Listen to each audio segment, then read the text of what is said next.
very, very good conference or get-together, because आमतौर पे जब हम in conferences and powwows में जाते हैं, a lot of stuff is scripted. So we already know what's going to happen, and then of course those communiques come out. What was different around this day and a half discussion in Alula was this was all informal, candid, open. And I thought it was important to share with this August audience some of the themes which were coming out of that conference, because that's where we start, the emerging markets, and then we come to Pakistan. So what I learned over that couple of days was that emerging markets do have specific vulnerabilities, whether it's on the fiscal side or on the external account side. But by and large, emerging markets have a good story to tell, because they have avoided a macro crisis for the last 25 years. GFC was very much an advanced market discussion back in 2018. And certainly, emerging markets have entered 2025 on a strong note.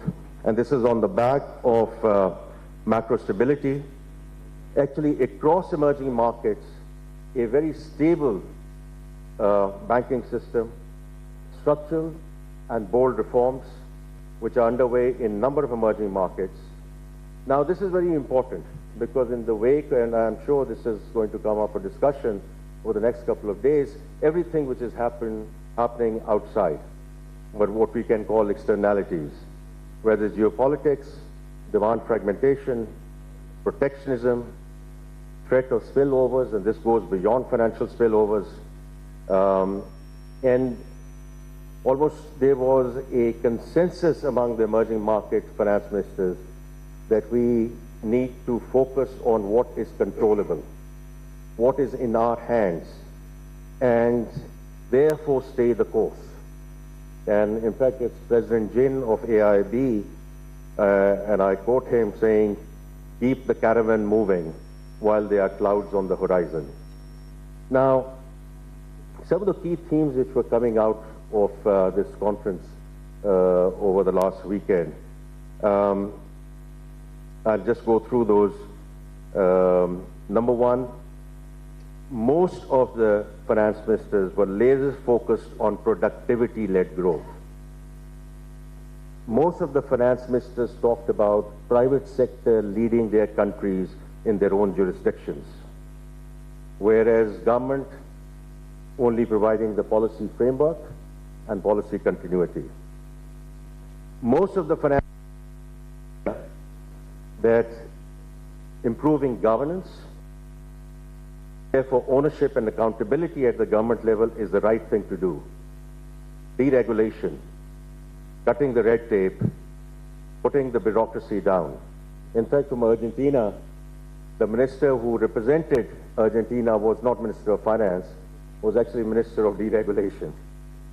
No surprises there.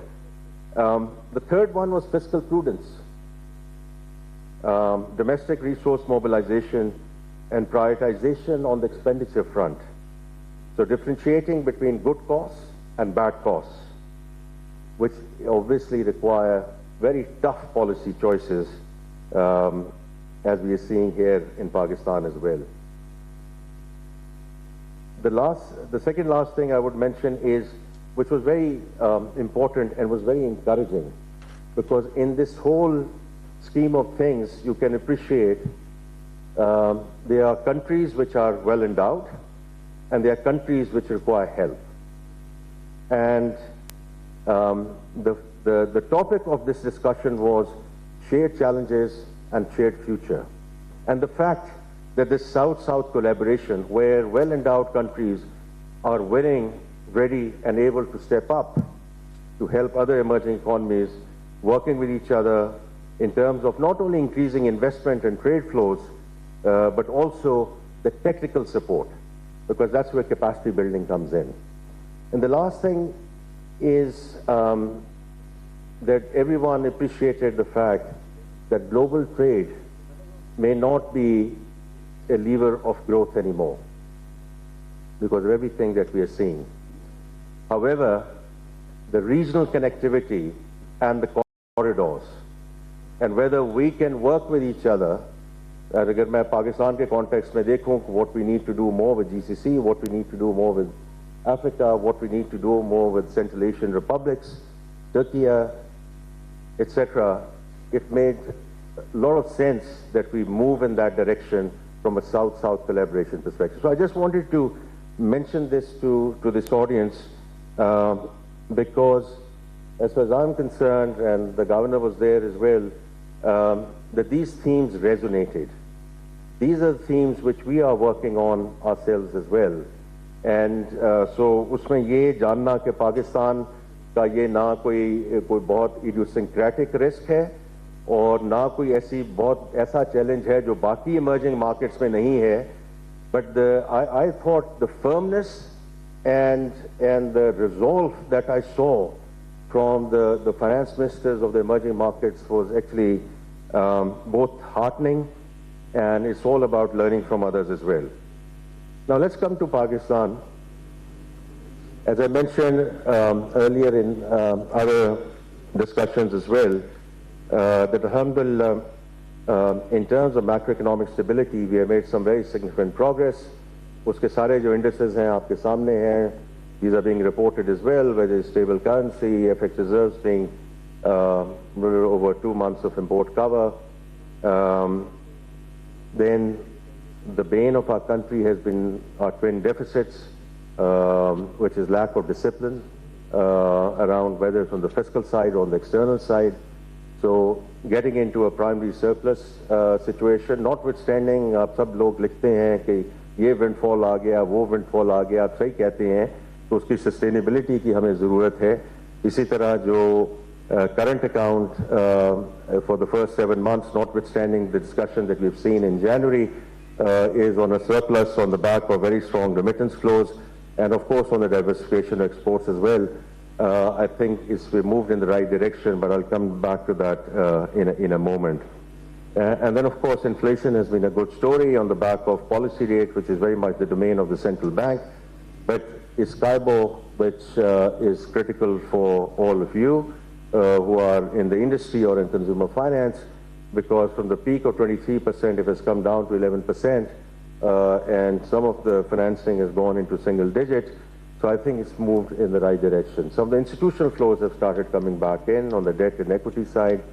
I'm always very careful in taking credit for the stock market. It's okay. I think it's a data point which is important, representing the confidence of the investors in the economy. But all of this sort of needs to come together in terms of saying कि जो माशी इस्तेहकाम है, we are in a good place from that perspective, sort of 12 months into this administration. Now, on the back of that, we are not planning, we have been executing structural reforms. So, पहले taxation की बात करने, and all of you who have appreciated what we are doing on the taxation side, I'm very grateful for that, because any transformation, first of all, needs to start from home. So whatever we are doing in the tax authority in terms of people, process, technology transformation in FBR itself, people changes have been made, more people changes will be made, but ultimately it's all about end-to-end digitalization. जितना हम इसको automate कर दें और पहले जो process हैं उनको rectify कर दें, because if you automate a broken process, it will still remain a broken process. So end-to-end digitalization, uski ek example is the faceless customs, where the GD clearance has come down from an average of about 118, 120 hours to about 18, 19 hours. And the reason for that is कि जितनी human intervention वहाँ कम हुई, तो ये GD clearance में होता क्या था? अब वो बड़ी simple सी बात है कि वो negotiation होती थी. And now that we are in a sanitized environment, so I can't say very earnestly everything has gone away, but I would say 80-90% of that negotiation has gone away, because that 80-90% of the negotiation was simply about speed money and facilitation money, corruption, in very simple words. So the moment we sort of continue to move in that direction, it'll help the client side, it'll help us in terms of the revenue increase. But this one example. The other is, and I'm very grateful, I keep on saying it in every forum, we're very grateful to the provincial assemblies and the chief ministers for getting the agriculture income tax cleared through the relative assemblies. तो हर एक बात ये करता है कि जी ये कब होगा और फिर ये आगे एग्रीकल्चर इनकम टैक्स आएगा कि नहीं आएगा. From my perspective, you have to walk before you start running. तो 75 साल की हिस्ट्री में ये नहीं हुआ. So I think अगर ये स्ट्रक्चरल रिफॉर्म नहीं है तो मुझे नहीं पता और स्ट्रक्चरल रिफॉर्म आप किसको कह सकते हैं. Obviously through the National Tax Council. Thank you. The National Tax Council, we will start moving in the right direction in terms of making sure, which I chair as the federal minister, the provincial finance ministers are there, where we will start monitoring in terms of the execution of this as we go forward. इससे भी ज़्यादा जो structural चीज़ हुई है, and there I'm very grateful to the cabinet, where we have taken the tax policy out of FBR and put it under the finance ministry, ताकि जो policy है going forward, of course it will take us a little bit of time in terms of operationalizing this, but at least at the policy level we start getting into economic value considerations rather than making the math work. So FBR going forward is just going to be focused on collection in terms of income tax and sales tax and FED and customs duty, etc. But policy is going to be led through economic value, और उसमें हम एक advisory board भी बनाएंगे. आप में से कुछ दोस्तों को और all our friends from the industry उनको रिक्वेस्ट करेंगे कि हमारी एडवाइजरी बोर्ड पे आएँ, हमें उसमें एडवाइस करें in terms of how we take this forward. It'll take a few months before it gets operationalized, but that's where we are headed, and therefore we sort of this year we have preponed the whole budgeting discussion.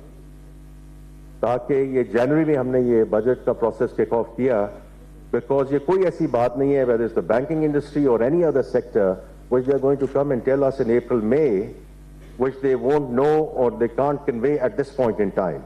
We also know where we are. We are in a medium-term fund program, so we know what our constraints are and what we can do or not do and what we can phase in or phase out. So इसलिए ताकि ये by the time we get to the budget, हम थोड़ा सा इसको suspense को कम करें कि ये क्या आने वाला है बजट में. So that's where I'm also reaching out to various forums, chambers. I was at Sialkot, I was in Faisalabad over the weekend, I'll be in Peshawar next week, and of course with Pakistan Business Council, with Overseas Chamber, we are taking that forward. Energy side, again, Minister Lagari is taking that forward. जो सारी discussion है in terms of tariff reduction, and I do take your points into consideration in terms of how things need to be negotiated or renegotiated. But the fact that discos or most of the discos now have private sector sort of in majority at these boards, the chairpersons are from the private sector. 3 discos have already been assigned to the privatization. The sell-side advisor has been appointed.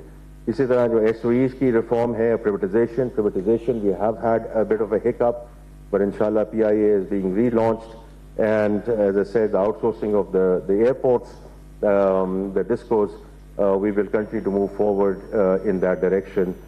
And the last thing I just want to mention is public finance, because I do think that's a very important component of this overall homegrown economic agenda, और उसमें ज़फ़र मसूद साहब मैं आपका बहुत शुक्रिया अदा करना चाहता हूँ, because you helped us in a very big way in your capacity and with your team in terms of working on the homegrown economic agenda which the Prime Minister announced on December 31 under Uran, Pakistan. So we greatly value your contribution, Zafar Saab, in that space. But public finance may, in terms of reducing the footprint of the federal government, reducing that expenditure, I do think is a very important component of what we are trying to do. और इसमें मैं तकरीबन हर forum में मैंने आपके Pakistan business council के forum में ये बात की थी कि the study that Dr. Isha did during the PTI administration was a very, very good study, and dealing with 43 ministries and 400 attached departments. But what I've discussed with him is not the what and the why part of it, but the how part of it. So what we are doing at this point in time is that we are taking it piecemeal. We are taking 5 ministries, we deliberate on that in the right sizing committee, which I chair. We take those deliberations, recommendations into the cabinet, get those ratified back into the implementation committee. तो उसमें कई ministries जो है हमने कहा है कि उनको मर्ज कर दें, एक मिनिस्ट्री को अबॉलिश कर दिया है, कुछ अटैच डिपार्टमेंट्स हैं, which are going to go away. Of course, there's a huge pushback because every single ministry came in saying everything that they're doing is strategic and essential. And of course, that is not the case, because if that were the case, we would not be in the situation that we are in at this point in time in the country. So we are doing what we are doing. So we are almost sort of halfway through in this, and we will monitor the implementation of it, because ultimately it has to result in the upside on the expenditure side and in the budget. And then of course the pension reforms. तो उसमें जो हमने ये कहा है कि the government colleagues who are joining or who have joined as of July 1 are now going to be on defined contribution. It has never happened before. It's never happened before, because what this has allowed us to do is to stop the bleeding. The stock is still there, and we still need to manage the stock. But flow में जो bleeding थी, उसको हमने रोका है as we go forward. Now, two other things I just want to mention before I say where do we go from here and coming to the banking industry. Two existential issues for Pakistan, and I've said that, I will continue to say that in all forums. One is population, the other is climate. So while we had talked about the structural reforms and the homegrown economic agenda, and of course the 5 Ps sort of covers that under Around Pakistan, but unless we deal with these two existential issues, the sustainable and inclusive growth for Pakistan is going to remain elusive. We are still growing at the rate that we are growing, और उसके basis पे जो दो बड़े issues हैं from the population perspective, child stunting. Any country which has children under the age of 5, unfortunately 40% of them suffering from child